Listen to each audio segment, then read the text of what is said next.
Welcome viewers to your own YouTube channel Kanooni Charcha. आज बात कानून की भी होगी, लेकिन थोड़ी आम व खास बात भी होगी, क्योंकि आज हम टॉपिक जो हमने चूज किया है वो है विमेन एम्पावरमेंट, और उसके नीचे हम आज बात करेंगे, वो करेंगे socio economic, health, education, law and justice and other जो भी विमेन रिलेटेड मुद्दे होते हैं, इश्यूज होते हैं, उसके बारे में बात करेंगे। तो आज मेरे साथ कश्मीर से जुड़ी हैं डॉक्टर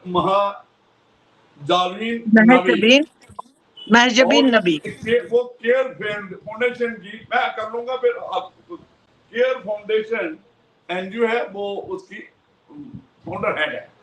तो हमारे साथ ज्योति शर्मा एडवोकेट हैं, जो मेरे साथ ही हैं एक साइड पे, तो ज्योति शर्मा जी है, और दूसरी साइड एडवोकेट अपराजिता शर्मा है। तो ये दोनों जे.एंड.के हाई कोर्ट की एडवोकेट है, जम्मू में प्रैक्टिस करती है, और साथ में लीगल अवेयरनेस की बात होती है, सोशल मुद्दों पे भी बात होती है, और खासकर विमेन रिलेटेड। तो मैं अभी पहले तो डॉक्टर मैडम से कहूंगा कि थोड़ी अपनी डिटेल इंट्रोडक्शन आप दीजिए, और फिर मैं ज्योति मैडम से भी कहूंगा और अर्पिता से भी मैं करूंगा। तो प्लीज अभी डॉक्टर साहब आप बताइए, अपना थोड़ा सा बताइए, क्या काम है, कैसे। जी, मैं सेल्फ डॉक्टर महजबीन नबी। तो डॉक्टर मैं पीएचडी से हूँ, बाय प्रोफेशन नहीं हूँ डॉक्टर। तो मेरा एक केयर फाउंडेशन चल रहा है जिस पर हम काम कर रहे हैं। केयर फाउंडेशन मतलब हम एक तबके का केयर नहीं कर रहे हैं। केयर फाउंडेशन हर एक, चाहे यहाँ पर जो वुमेन्स एम्पावरमेंट है उसकी हम बात वक्तन वक्तन उठाते हैं। यहाँ पर डोमेस्टिक वायलेंस है, यहाँ पर सुसाइड केसेस होते हैं, यहाँ पर ड्रग्स है, यहाँ पर चाइल्ड एब्यूज है। तो इन सब मौजू पर बात करने की मुझे लगता है बहुत शिद्दत से जरूरत है, क्योंकि अगर हम वुमेन्स एम्पावरमेंट की बात करते हैं तो उसमें काफी मसले मसाइल है। हम वुमेन्स एम्पावरमेंट की बात तो बहुत करते हैं, बट हम दूर दराज उन दिहे इलाकों को भूल जाते हैं जहां पर अभी भी तालीम का बहुत ही ज्यादा फुकदान है, जहां पर तालीम अभी पहुंच नहीं पाई है, जहां पर अगर हम प्रोग्राम के अवेयरनेस के लिए जाते हैं। अभी आप आगे हम जोड़ते हैं। मैं ज्योति मैडम को कहूंगा, जो हमारे साथ ये एडवोकेट हैं ज्योति शर्मा, ये भी थोड़ी अपनी इंट्रोडक्शन देंगे। बिल्कुल सर। नमस्कार,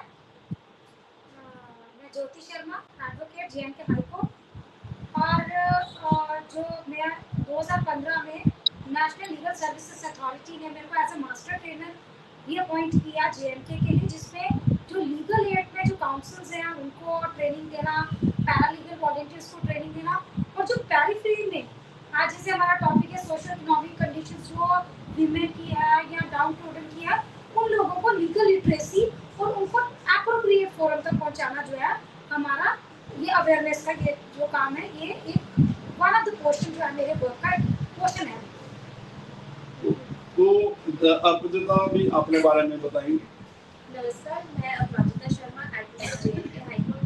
मैं 2017 से जम्मू कोर्ट में प्रैक्टिस कर रही हूँ, और मेरी कोशिश रहती है कि जितनी भी वुमेन हैं उनको उनके राइट्स के बारे में बताया जाए, उनको बताया जाए उनको किस तरीके से उनके हक मिल सकते हैं, क्या है। तो हम आगे इस बारे में चर्चा करेंगे। तो मुद्दा ये है कि जो मैं थोड़ा सा करूंगा स्टार्ट, और फिर आप ऐड करते जाओ। तो ये क्या है कि वीमेन एम्पावरमेंट की क्यों जरूरत पड़ी। जो वीमेन, तो हम तो ये कहते हैं कि जेंडर न्यूट्रल सोसाइटी होनी चाहिए।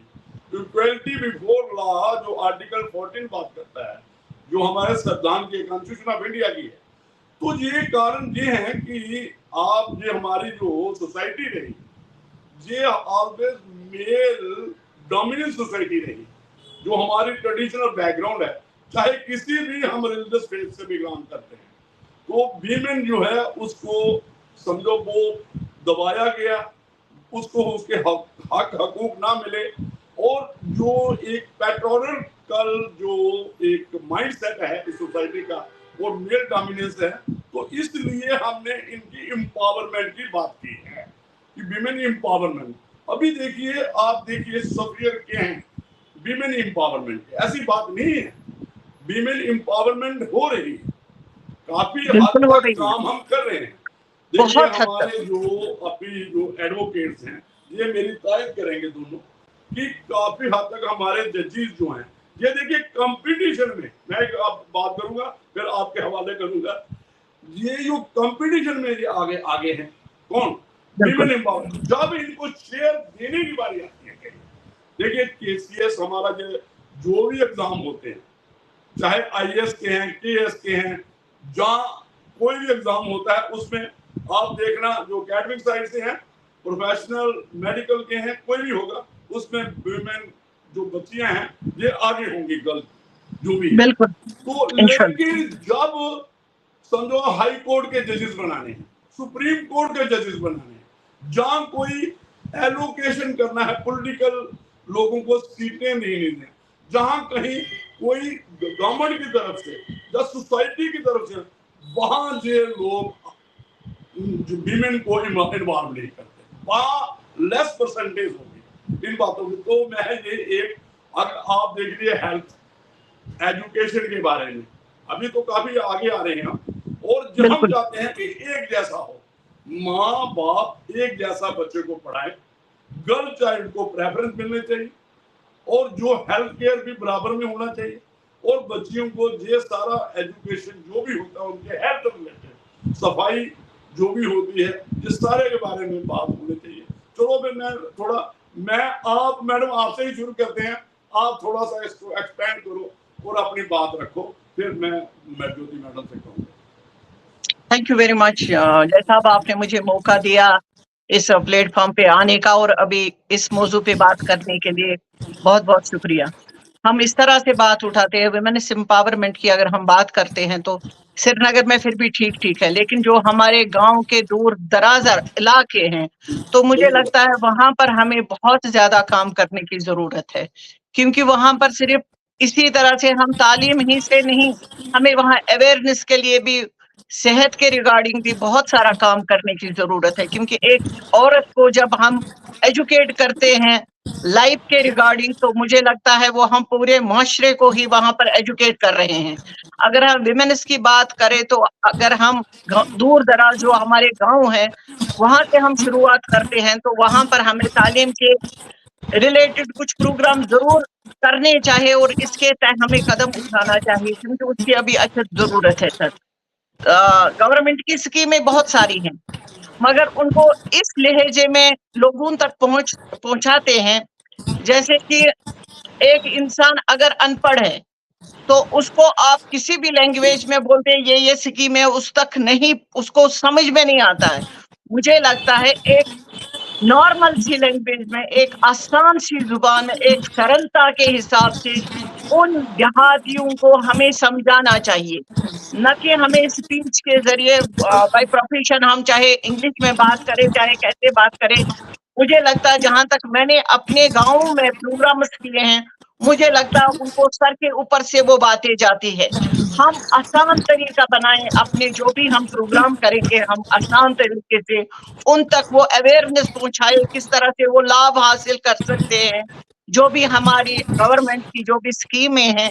क्योंकि हमें तालीम के रिगार्डिंग एक ऐसे इंस्टीट्यूट भी उठाने चाहिए, ऐसा तालीमी इदारे कायम करने चाहिए जिसमें तालीमी बालिगान जैसे जस्ट लाइक की जो अभी 25 साल 20 साल 15 साल 8 साल जिनकी 8th क्लास में तालीम छूट गई है, 4th क्लास में तालीम छूट गई है, 10th में तालीम छूट गई है, तो हमें उनके लिए भी सब कुछ करना चाहिए। और साथ में पॉलिसी आई है, उसमें न्यू एजुकेशन पॉलिसी 2020 में आई है, ड्रॉप आउट के बारे में भी किया है उसने, और प्रोफेशनल जो एजुकेशन है, टेक्निकल एजुकेशन को भी इन्वॉल्व किया है।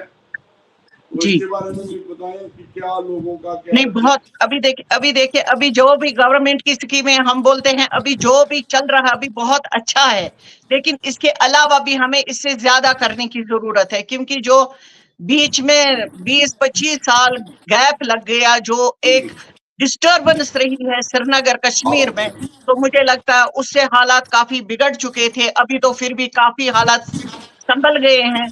एजुकेशन के मामले में लोग उस वजह से काफी पीछे रह गए हैं, जिसको हमें लिफ्ट कराने की जरूरत है, जिसपे हमें काम करने की जरूरत है। खासकर मैं गांव एक पे ज्यादा मैडम ध्यान आपसे देती मैं हूँ। पूछना चाहता हूँ, एक बीच में पूछूंगा, क्या ये मिड डे मील की स्कीम थी जी आंगनबाड़ी में, जहाँ बच्चों की जो छोटे हैं जी उनको, उसकी वजह से स्ट्रेंथ इंक्रीज हुई है, खासकर फीमेल स्टूडेंट्स की? बहुत आपका क्या कश्मीर की क्या फीडबैक है आपका वहां से? जी डाटा बहुत हद तक तो मेंटेन हो गई है। मैं वही आपको समझाने की कोशिश कर रही हूँ कि बहुत हद तक तो हो गया है, लेकिन यहाँ जहां पर पूरी कश्ती ही डूबी हो सर, तो वहां पर इन वहां पर इन छोटे तिनकों से हमें काम नहीं चलेगा। हमें शद मद से इस पर काम करने की जरूरत है, तभी तो हमारे इन जगहों पर थोड़ा सा सुविधा होगी। क्योंकि अभी हालात वहां पर गांव में, मैं खासकर फिर से गांव की बात करती हूँ, क्योंकि गांव में हमारी हालात बच्चियों की बहुत खराब है, क्योंकि वहां पर ना हुनर है सर। अगर हम उनके लिए छोटे छोटे कुछ स्टॉल्स उनको कुछ हुनर सिखाएंगे तो मुझे लगता है उन बच्चों के लिए बहुत हेल्प साबित हो सकती है, क्योंकि वहाँ स्कोप है, गांव में बहुत ज्यादा स्कोप है। हम छोटे छोटे मतलब कि अगर किसी को सिलाई कढ़ाई आती है तो हाँ, जो आर्टिशियन, यस तो ठीक है, मैं मैडम ज्योति को कहती है देता हूँ, थोड़ी बात रखेगी कि लीगल जो प्रॉब्लम्स हैं आप क्या देखती हो, जो विमेन लिटिगेशन है, जो लेडीज की, विमेन की कोर्ट्स में, आप कैसा देखते हो? क्या आप बताते हैं क्या?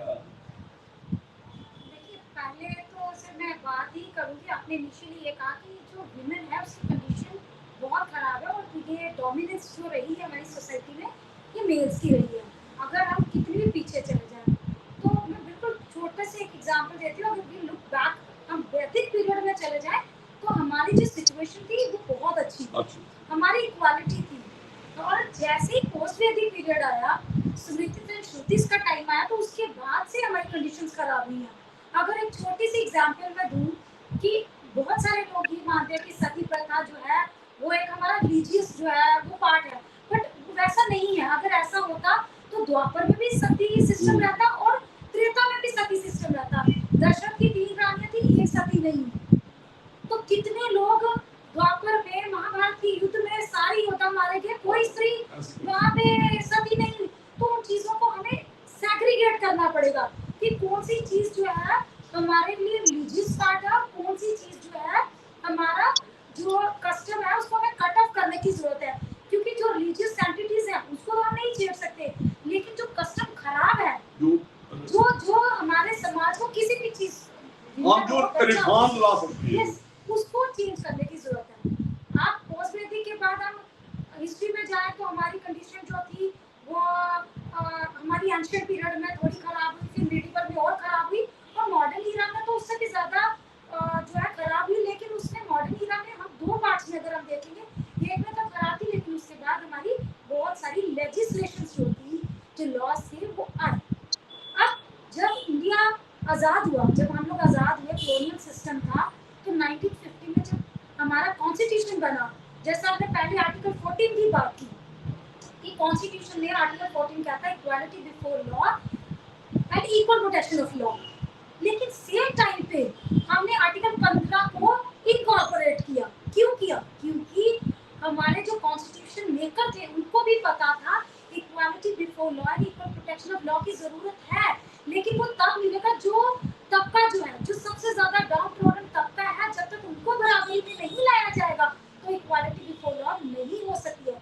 इसीलिए आर्टिकल 15 क्लॉज 3 में हमारी जो विमेन और बच्चों के लिए स्पेशल लॉज, चाहे हम डीवी एक्ट की बात करें या हम लोग sexual harassment at work place की बात करें, चाइल्ड केयर लीव की बात करें, मैटरनिटी लीव बात करें, हम जो हमारे प्री नेटल की बात करें, वो सारे लॉज जो है तो मैंडेट ऑफ आर्टिकल 15 क्लॉज 3 आए हैं, ताकि जो विमेन को जितने उसके राइट्स हैं, क्योंकि देखिए विमेन जो है और जो एक मैन है इक्वल तो है, but they are not identical.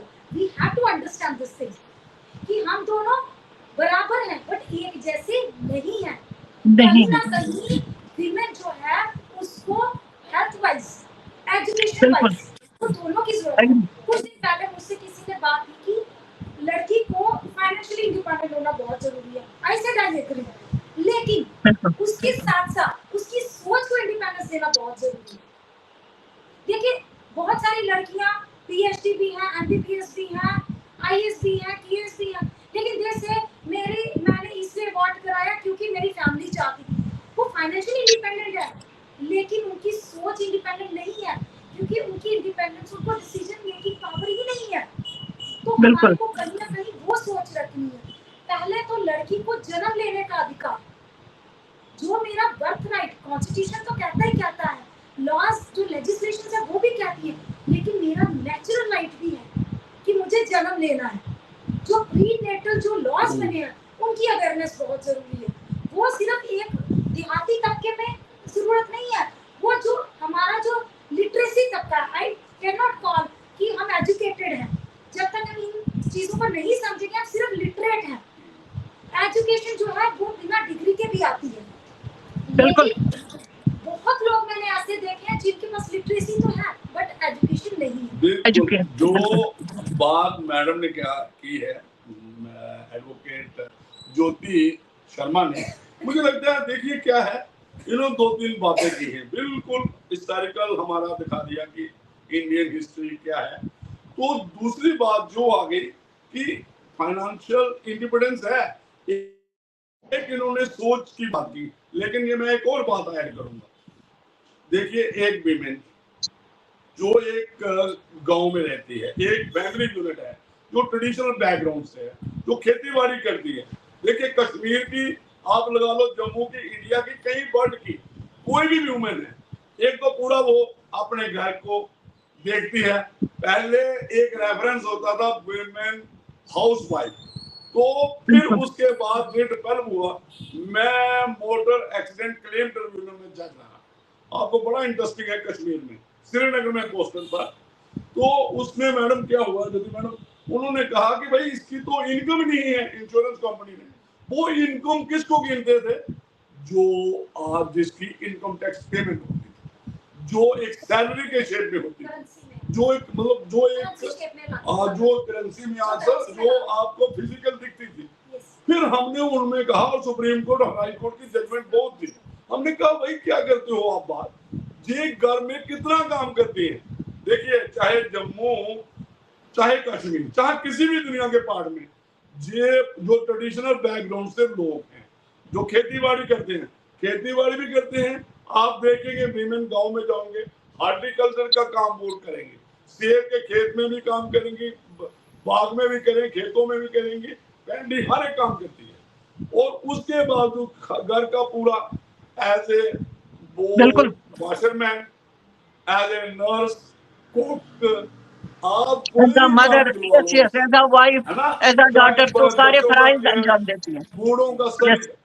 तो हमने कहा कि भाई अगर ये बात है, आप अगर एक मिडिल क्लास या क्लास को एक इंगेज करना है जो हाउस होल्ड रिलेटेड एक्टिविटीज के लिए, तो कितना पैसा करना। तो हम इतने नतीजे पे पहुंचे, जो हमारा हमने इंश्योरेंस कंपनी को कहा भाई आप क्या बात करते हैं, तो इसकी तो इनकम जो है वो तो अनकाउंटेड है, लेकिन फिर उसको हमने टेंटेटिव जो एक दिनार को हारा, तो फिर होम मेकर आया और उसकी इनकम रिकॉग्नाइज करके उसके मुताबिक कंपनसेशन अवार्ड मिला।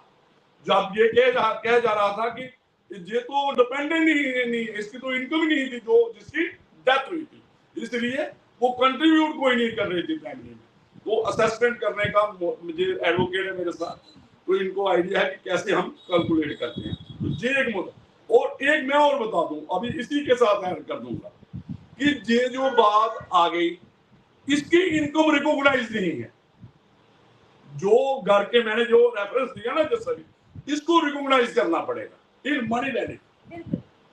और एक देखिए, आप कोई भी घर होगा उसके बाद नेम प्लेट मेल मेंबर्स की ही होगी।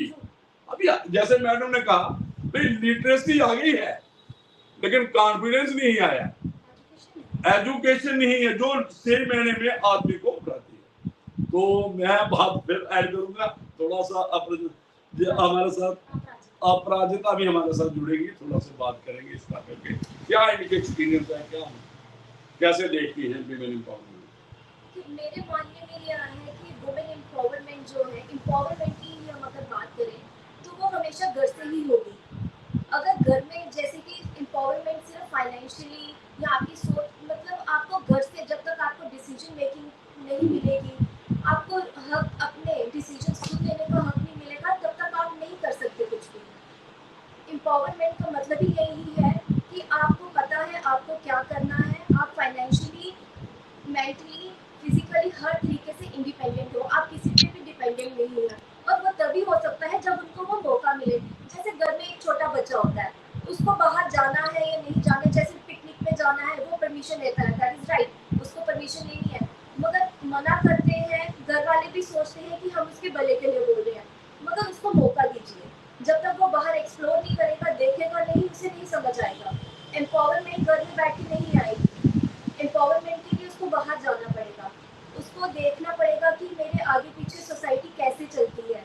जब तक वो सोसाइटी में बैठेगा नहीं, उसे नहीं पता चलेगा।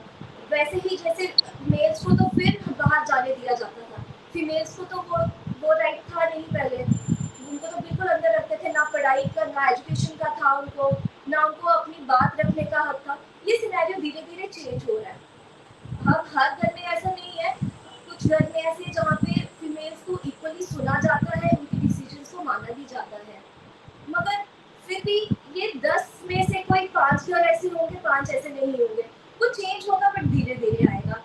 अब बात ये आती है काम की, जब बात आती है, हम अभी भी स्लम एरियाज में देखे हैं, अगर जब भी कोई हाउस होल्ड चोर्स की भी बात आती है वो फीमेल्स पे ही आती है। जैसे अगर हमें पानी भरने जाना है बाहर कहीं, जहाँ पे घर पे पानी नहीं आता है, या वो थोड़ी दूर जाके आके, वो भी लेडीज को ही जाना है, फीमेल्स को जाना है, वो काम किसका है, फीमेल्स का। वो अपनी जिम्मेदारी समझ के वो काम करते हैं, बट ये चीज इक्वली ये माइंड में रखते रहना कि सिर्फ उनका काम नहीं है ये। अगर हम जेंडर इक्वालिटी की बात करते हैं, घर के काम दोनों को मिलकर करने हैं। उनको एम्पावरमेंट ऐसे ही दी जाएगी कि उनको भी मौका दिया जाए कि वो काम करें, बाहर जाए, सब कुछ अच्छे से करें। जैसे उनको एजुकेशन अगर प्रोवाइड करती है, तो एजुकेशन की बात आती है, शादी की बात, एजुकेशन उनकी वहीं पे रुक जाती है, कहीं 8th में हो जाती है, कहीं 10th में, 12th में ही उनकी शादी हो जाती है। पहले तो ऐसा ही सिनेरियो था, आज भी कहीं जगह पे ऐसा होता है कि अभी 8th ही किया होता है, 10th किया होता है, अंडर एज भी होते हैं जिनकी अभी भी शादियां होती हैं, वो रिपोर्ट नहीं होते हैं, बट देयर आर स्टिल। देखिए यहाँ पर दोनों मैडम की बात सुनकर मैं ये कहना चाहूंगी कि हर एक चीज से ज्यादा अवेयरनेस की बहुत ज्यादा जरूरत है। जहां तक हो सके हमें अवेयरनेस कैंप मुनक्कद करने चाहिए, जहां तक हो सके, क्योंकि जब तक अवेयरनेस एक इंसान को, महिला हो चाहे पुरुष हो, जब तक अवेयरनेस ना हो तब तक हम सफलता प्राप्त नहीं कर सकते हैं। क्योंकि अगर हम डोमेस्टिक वायलेंस पर जाए, अगर हम चाइल्ड अब्यूज पर जाए, अगर हम चाहे जो भी मसला है, खवातीन हो चाहे पुरुष का हो, हमारे लिए दोनों जन बराबर है। अब हम खवातीन की बात इसलिए उठाते हैं क्योंकि खवातीन को, एक औरत को हमेशा ही नीचे तरफ ही देखा जाता है, लेकिन हमें इस मामले में अगर आगे बढ़ना है तो हमें अवेयरनेस कैंप मुनक्कद करने चाहिए। हफ्ते में कम से कम 2 कैंप होने चाहिए अवेयरनेस के। तो जे मैडम, फिर ये जो आप कहती हैं कि एक तो रिफॉर्म सोसाइटी में ना, और ये कैंप सिर्फ शहर तक इसकी वो नहीं होना चाहिए, बेसिक की रिक्वायरमेंट जो है गांव वालों की है। तो मैं ये भी पहले से बोलती हूँ सर, ये गांव में हमें ज्यादा करना पड़ेगा। मैं ये और कहूंगा कि जहाँ पे डिस्ट्रिक्ट एडमिनिस्ट्रेशन है हमारे पास, जी, पुलिस एडमिनिस्ट्रेशन है, सिविल एडमिनिस्ट्रेशन है जी, और ये अभी एक बैक टू विलेज प्रोग्राम भी आ रहा है, जो एडमिनिस्ट्रेटिव सेक्रेटरी जाएंगे गांव में, और हमारा पंचायत राज सिस्टम है, और हमारा अर्बन बॉडीज में भी हमारे रिप्रेजेंटेटिव जो एक सिस्टम है, ग्राउंड लेवल की हमारे पास डेमोक्रेटिक सिस्टम भी एग्जिस्ट करता है, चाहे इस वक्त नहीं है।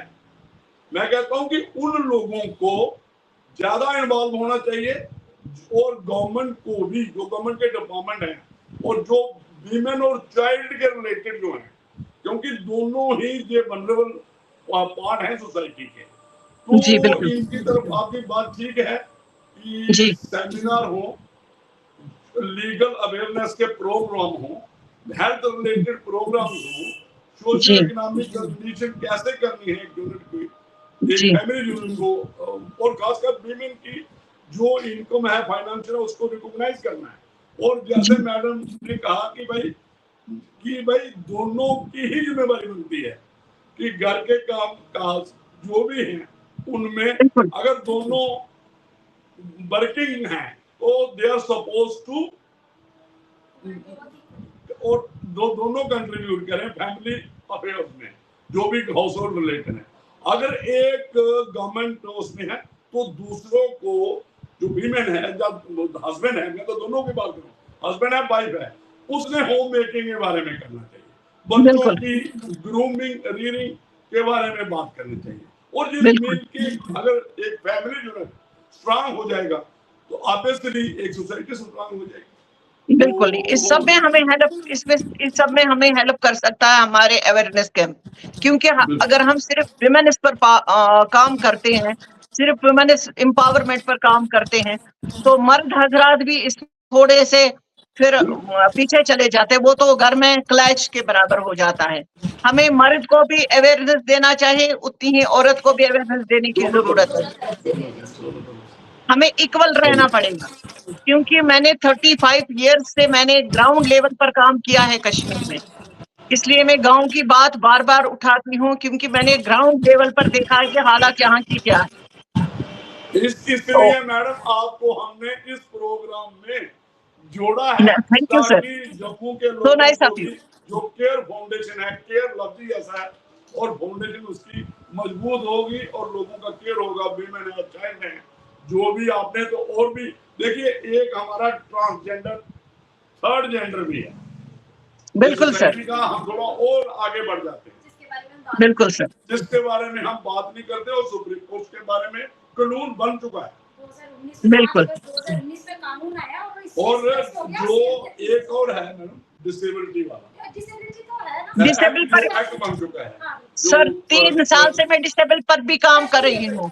स्पेशली एबल्ड हम कहते हैं, और जी सर, डिसेबिलिटी एक्ट के नीचे जो है, स्पेशली एबल्ड जी वो तो यूएनओ ने भी रिकॉग्नाइज किया है। स्पेशली एबल्ड के लिए तो बहुत सारा, इवन आपके पास जब आपकी ट्रांसफर पॉलिसीज हैं, जॉब पॉलिसीज हैं, उसमें आपको डिसेबिलिटी का प्रॉपर बताया। Now we don't call them disabled because specially abled.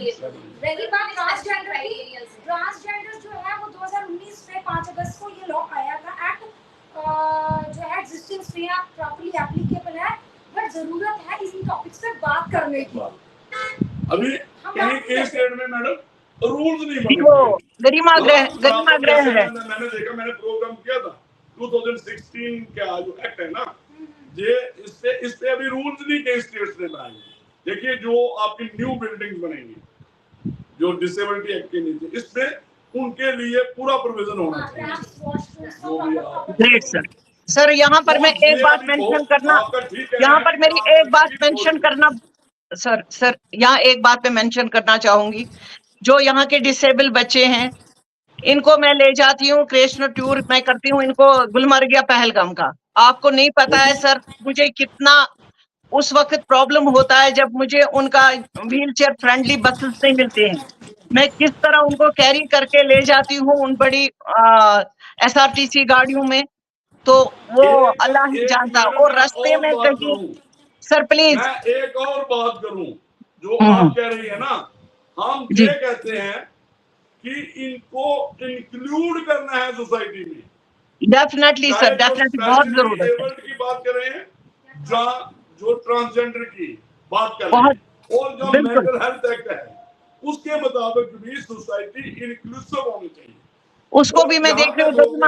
इनके सुनिए मैडम, इनके स्कूल सेपरेट नहीं होने चाहिए, बिल्कुल इनको है ना, यही वो चर्चा चल रही है कि जो स्पेशली एबल्ड जैसे बात की, और जो स्पेशली एबल्ड है अगर इनके कोई ब्लाइंड है तो आप देखोगे आंखों नहीं है, लेकिन उसके दूसरे गुण बहुत हैं, गाने गाते हैं, सिंगर अच्छे हैं, इवन हमारे यहाँ से लॉयर हैं, हमारे सूरज जी, बिल्कुल है सर, बिल्कुल है सर। हमारे यहाँ पे जलंधर में भी हैं लॉयर्स जो ब्लाइंड हैं, तो इन चीजों को समझने की जरूरत है और एक्सेप्टेबिलिटी की जरूरत है।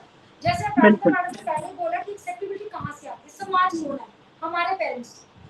जहाँ तक हम विमेन एनवायरनमेंट की बात कर रहे थे, सी हम हमारे फादर ने या ग्रैंडफादर ने, अगर हम जब मेल्स की बात करते हैं, उन्होंने एम्पावर किया है तो हम यहाँ बैठे हैं। हस्बैंड और वाइफ का जो टॉपिक है एम्पावरमेंट में बाद में आता है।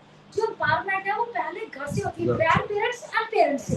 गर्ल चाइल्ड और जहाँ तक पेरेंट्स की बात है, या हमारा जो हम कहते हैं कि हमें मर्ज नहीं होने दे रहे, आगे हमारे बढ़ने नहीं दे रहे, तो कहीं ना कहीं बहुत बैक ऑफ द माइंड मेरे ये चलता है कि लेडी को सपोर्ट करने की बहुत जरूरत है। Yes definitely. अगर हम आगे अगले बंदे को, अगर हम एम्पावर है, हमारा फर्ज बनता है जो नेक्स्ट पर्सन हम देखते हैं उसको भी एम्पावर करें। Agree ma'am, I agree with you. Yes yes तो यस। मैडम ये बहुत आज मुझे लगता है काफी हो गया है, दोबारा ये वाला जो हम एक बना लेते हैं। तो मैं एक और बात करूंगा डोमेस्टिक वायलेंस में या अदर वुमेन एम्पावरमेंट में। एक बात मैं कहता हूँ, ये मेरे साथ आप तीन हो, मैं कहता हूँ कि सास बहू की बात करता हूँ। सास अगर बहू को अपनी बेटी मान ले, जो सारे झगड़े ही खत्म हो जाएंगे। मैंने बहुत बात की है कश्मीर की सोसाइटी और हमारी अपनी सोसाइटी में, कहीं भी इंडियन सोसाइटी में जो ट्रेडिशनल है उसमें क्या होता है, बेटी का इंटरफेरेंस ज्यादा रहता है। मैं ये नहीं कहूंगा, एक जनरल तौर पे बात करूं, और बहू सास को चाहिए बहू को बेटी बना ले, बिल्कुल। बेटी जहाँ है वो अपनी सास की, वो अपने घर में खुश रहे। बिल्कुल बिल्कुल सर, अपने घरों में, और कोई सही है सर, तभी हमारा ज्यादा टकराव इनका ही है। जो जी सर, डोमेस्टिक वायलेंस होते हैं ना, जो इसकी वजह से भी बहुत होता है। वो लेडीज के ही हैं, जेंट्स कम इन्वॉल्व होते हैं, जैसे आपका एक्सपीरियंस होगा। तो इनको जो ऐसे कहा कि इनको भी एक सुधार में अपने आप को सुधारना पड़ेगा। सुधार, इसीलिए मैंने सर कहा इनको अवेयरनेस की जरूरत है। तो बहुत अच्छा लगा, और बड़े लोग, आप बड़े डीप रूटेड लोग हो, जैसे मैडम महजबीन नबी ने तो कश्मीर की बात की, दूसरा है, और आपकी बहुत डीप रूटेड कंट्रीब्यूशन है, और आपकी जो रिफॉर्म्स आ रही हैं, जहाँ जो आप काम कर रही हैं, और ये मेरे जो ज्योति में शर्मा एडवोकेट है, ये तो लीगल अवेयरनेस अदरवाइज भी, और ये हम दूसरी प्राजिता शर्मा एडवोकेट हैं।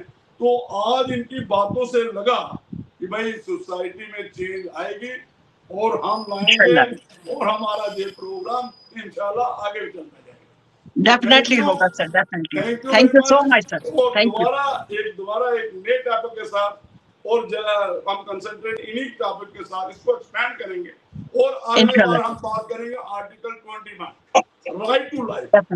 डेफिनेटली वो एक डिग्निफाइड लाइफ होनी चाहिए, इंक्लूडिंग लाइफ ऑफ एम्पावरमेंट, और वो भी ह्यूमन एम्पावरमेंट के साथ जोड़ेंगे, उस पर चर्चा करेंगे। तो thank you very much. Thank you so much sir, thank you.